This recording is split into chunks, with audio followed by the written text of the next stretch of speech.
After Madam Macbeth die, life come turn to poor shadow. Poor shadow wey dey waka on top stage. E waka sotey we no hear am again. All dis na tori. Tori wey one idiot tell us. Yeye tori wey no get meaning.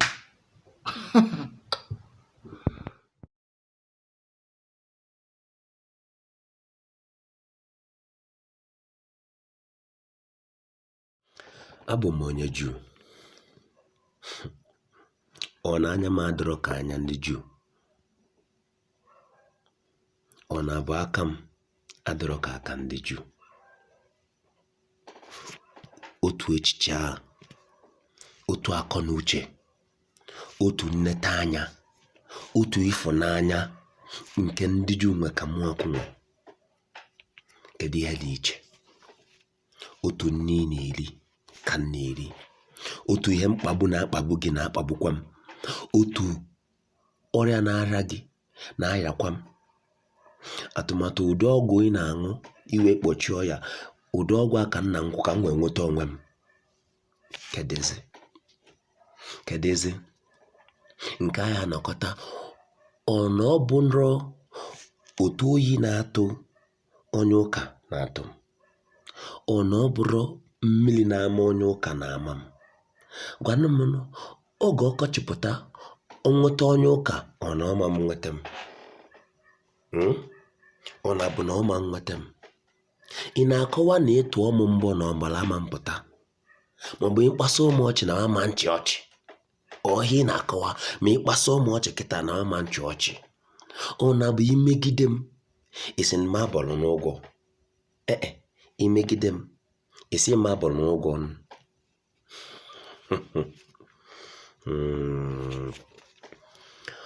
Ọ bụrụ na anyị adịrọ ka ndị a, anyị adịkwa ka ndị ọzọ.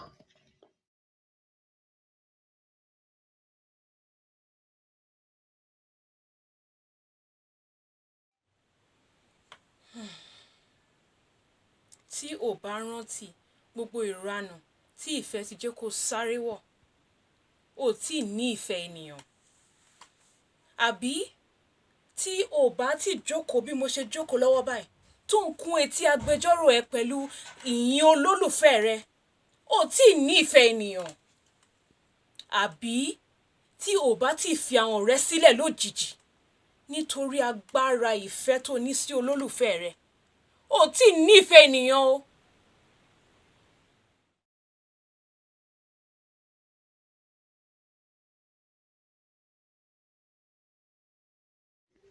Gobe da gobe da kuma gobe.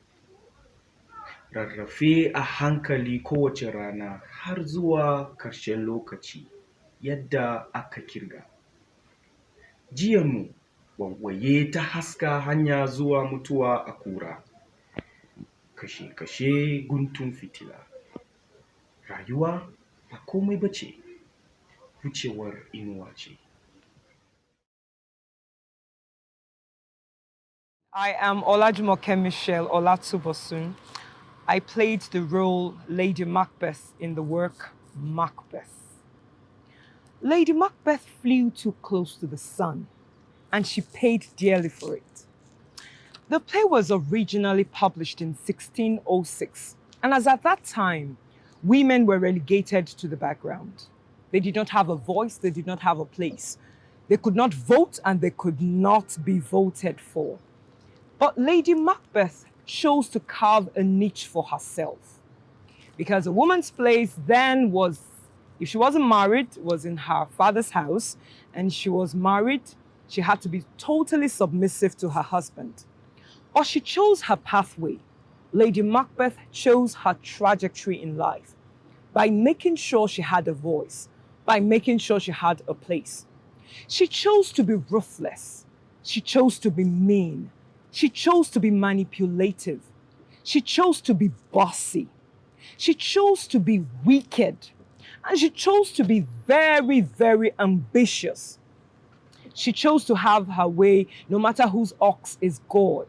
And that was the kind of person Lady Macbeth was. I was able to interpret this role, though slowly but surely, working on a daily basis to define the role in a more simpler term, in the sense that I had to be calm about it. I had to be subtle about it. I had to be deliberate and intentional about it. So every word spoke volumes. Every action spoke volumes. The washing of the hands spoke volumes. The closing of the eyes spoke volumes. So that was how I was able to interpret that particular bit in the play. As a Nigerian, Lady Macbeth speaks volumes to me. It gives me so much concern that in my day and in my country, there's so much treachery, there's so much conspiracy, there's so much ambition at all costs, there's so much shedding of innocent blood on a daily basis. There's breakdown of order, there's breakdown of law. And it gives me so much concern that is there really a hope and a future for me in this country? Is there hope and a future for my children? Is there hope for my generation? Is there hope for their generation? That is my concern for my country.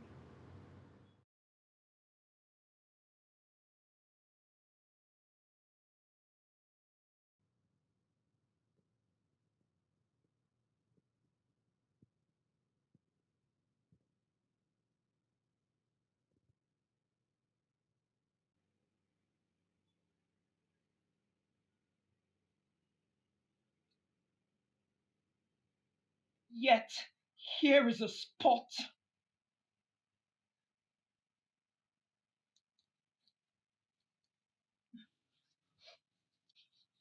Out, damn spot! Out, I say! 1, 2. Why? Then it is time to do it.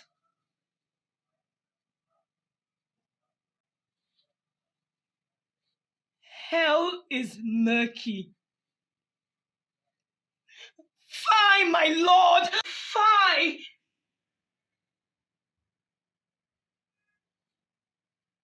A soldier and afeard? What need we fear who knows it, when none can call our power to account?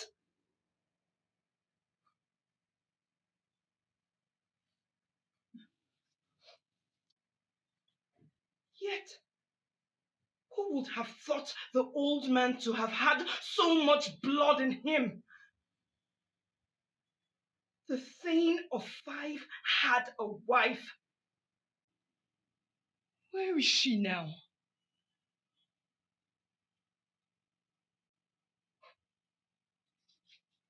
What? Will these hands never be clean?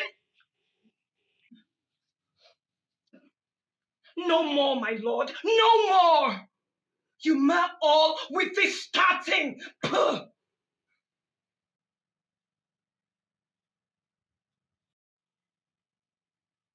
Here is the smell of the blood still.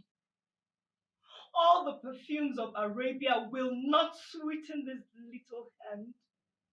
Oh, oh, oh! Wash your hand. Put on your nightgown. Look not so pale. I will say it yet again. Banquo is buried. He cannot come out of his grave. To bed. To bed. There's knocking at the gate. Come, come, come. Give me your hand.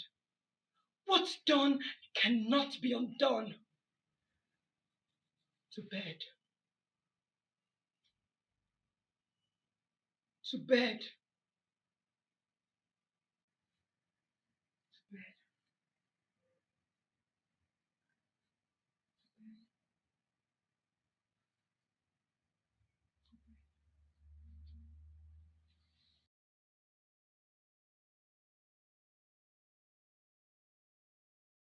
The world of Macbeth was centered around certain themes: tyranny, oppression, ruthlessness, ambition, dictatorship, lording issues over the governed. And today, 2021, these are the same issues we're contending with. And it's quite interesting that these people that are being governed should be protected. They have a right to life. They have a right to security. They have a right to shelter. They have a right to love. They have a right to food. They have a right to adequate education. But that is not the order of the day. The table has turned and things have changed. In 2021, William Shakespeare's work is still very, very, very relevant in my day. Thank you very much. Wow! Congratulations and brava to Patrick Oteh and his acting ensemble from JOS Repertory Theater in Nigeria.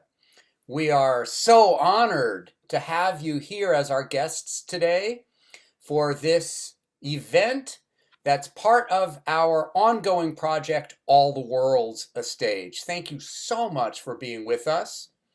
And perhaps we could start the talk back by asking you, Patrick, how did you select these pieces that we saw today? The actors did not choose their own pieces. Now, I did the initial selection, and then I discussed with Mark Ibrahim Musa, who played Macbeth in Hausa. And from there, we started table casting in terms of who fits what specific role, because we're looking at language nuances and who was comfortable in which language. And that was how that came about. But that of Olajumoke Michelle Olatubosun, the main Lady Macbeth, except we start working on shorter or smaller adaptations, more similar to 30 minutes Shakespeare, 20 minutes Shakespeare, except looking at models that like that. It was really incredible to get these 4 different languages, Patrick, and then also English. And I guess I wonder, were these languages particular for and maybe the actors want to jump in here too if we are connected to hear from them. Are these languages particular for these actors, or are many actors trilingual or quadrilingual? Well, I can speak English and Hausa. So doing my piece in Hausa was comfortable for me because I could speak Hausa, unlike Matthew Daniels, who could speak the Igbo, who did the Igbo version. I can't speak Igbo, so I'm more comfortable in Hausa. So doing it in Hausa for me was better. It was really better. Translating it to Hausa, it was a whole lot of work because I was trying not to lose what the piece is trying to say. In terms of me translating it to Hausa, I had to try my best to keep everything in check, to not water down what the message was trying to pass across. And yes, I did translate it myself. Yes. Wow, that's an incredible piece of work. I imagine that was not easy. I mean, probably very difficult to get the. This particular piece, this particular one is the 5th one that I ended up using because the first translation was not it. The second, the 4th, the 5th was this particular piece that was presented. So it wasn't easy at all. Yes, just like Mark said, I think it was tedious. It was tedious, and then going with the fact that really you wouldn't want to lose the context and then the message therein.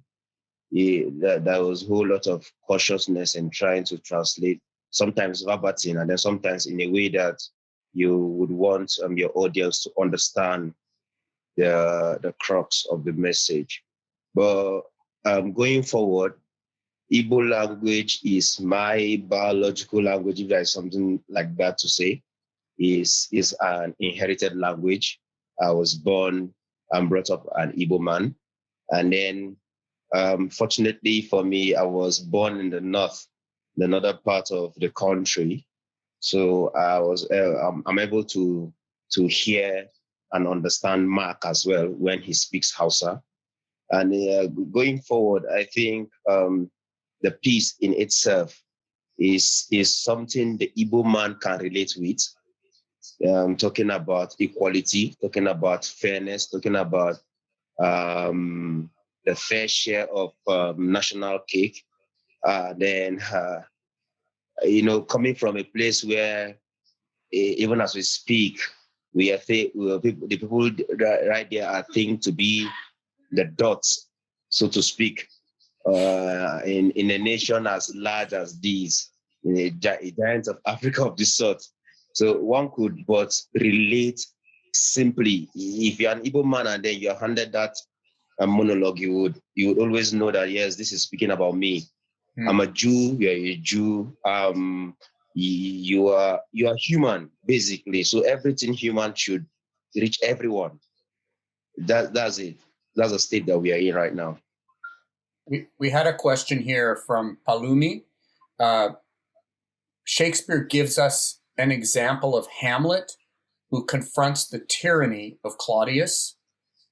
How does this address the activities and activists who fight the oppressive powers of the Nigerian state? The Nigerian situation is a complex one. And at the same time, it's complicated.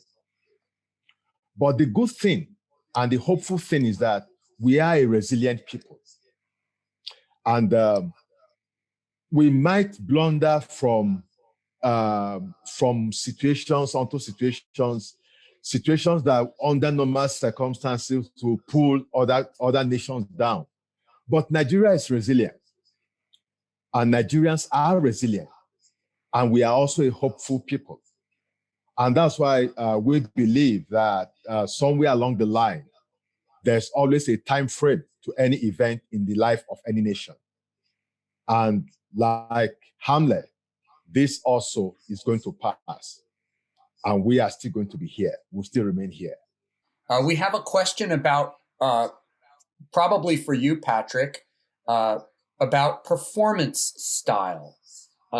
And the question is whether JOS embraces one particular performance style, because there seemed to be a great difference between the style of Lady Macbeth and that was more theatrical, let's say, more of a proscenium style, and the more close-framed, close-up performances of the first four?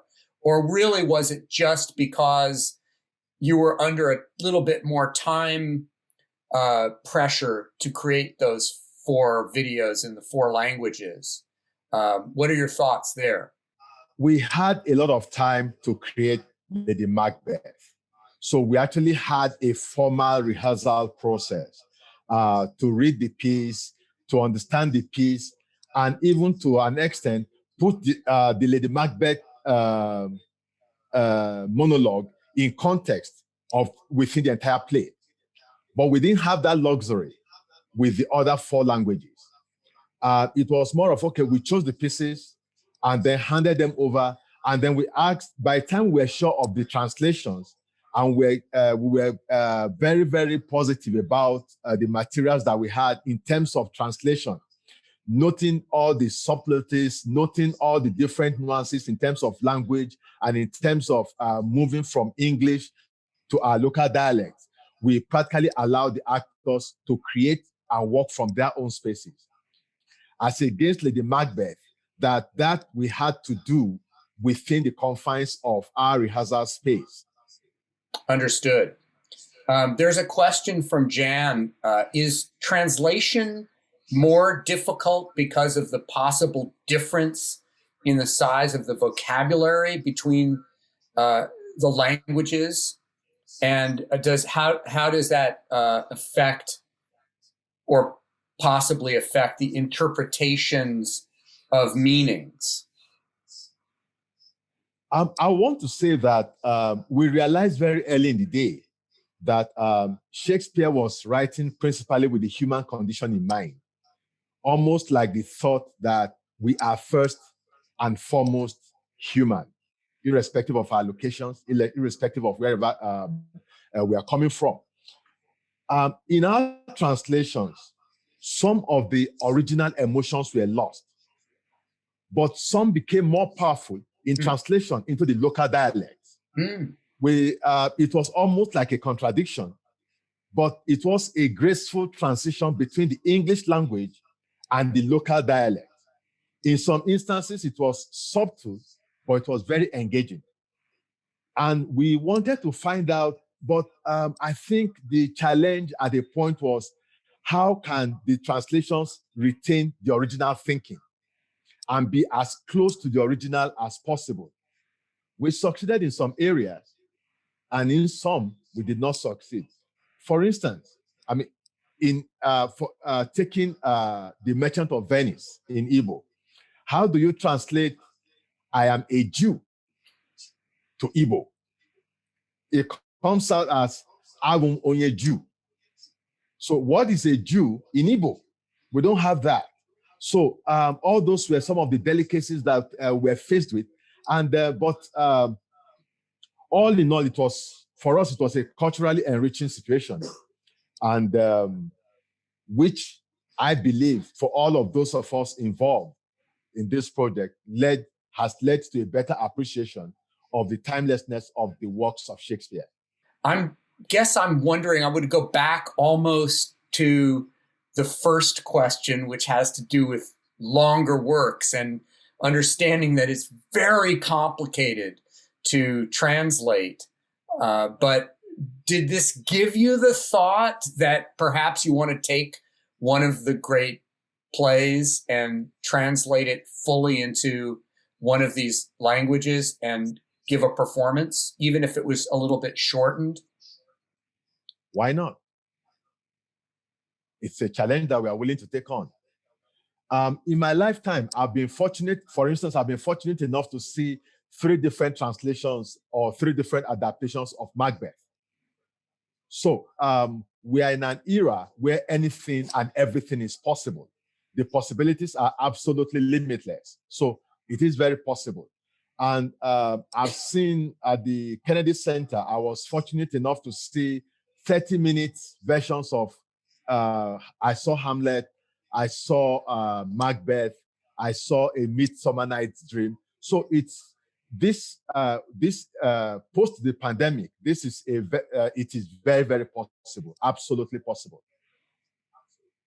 That's beautiful. There have also been a number of performances lately that mixed languages, and it's something I've been thinking a lot about, whether it's possible to have English and Igbo and Italian or different languages existing within the same production. So that may be something we need to talk about down the line, Patrick. 3 of the selections were from Macbeth. So her question is, why does this play speak to you so deeply, this particular play? I was fortunate to belong to the generation that read Macbeth and The Merchant of Venice. And as a school text, that was actually my introduction to the works of Shakespeare. And I felt that we're dealing with 2 or 3 generations that these stories, especially Macbeth, will resonate with. And aside that, we're also thinking of the timelessness of Shakespeare's works, especially with Macbeth. If we take, it is a universal story, and each and every one of us relates very well with universal stories. A tale of ambition gone wrong or pursued for the wrong reasons. Now, most of our monologue choices were stories that dealt with the human condition and not necessarily our locality. And this is part of what we believe is Shakespeare's plays that speak directly to the human condition.